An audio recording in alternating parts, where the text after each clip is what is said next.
Ulgam krizisin bosagasında planetalar boyunca betbakçılıklar bilen yüzbe-yüz bolanımızda adamzadın belli tarıхында iň ulu göwrümli birleşme dünyanın 180 yurtlarından adamlar tarafından kuraldı. 72 dile tercüme edilýär. Meyletinçiler tarafından gön yayılımda. Dünyadaki akım platformalarında münglerçe yayılım. Dünya boyunca milyonlarca tamaşaçı.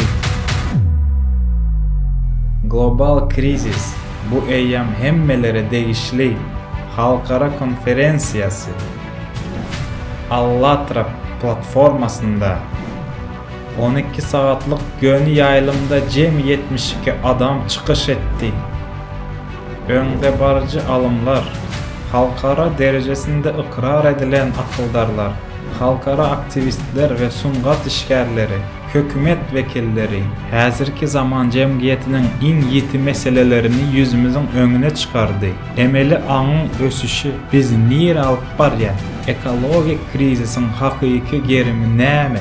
Hawa boyunça haýsydyr bir forumda ara alınıp maslahatlaşylmayan zat. Adam işçenliği bilen bağlanışıklı bolmadık tebegi betbakçılıkların sebepleri barada. Planetanın baylıklarını ve biyosistemasını nädip yok edip barýas? Dünyanın özününde näme bolýan? Hova boskunları nähili şertlerде?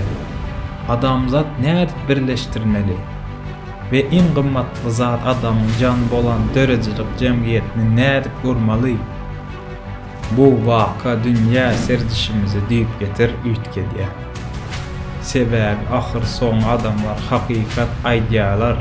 Ýöne bu deňe başlanşy.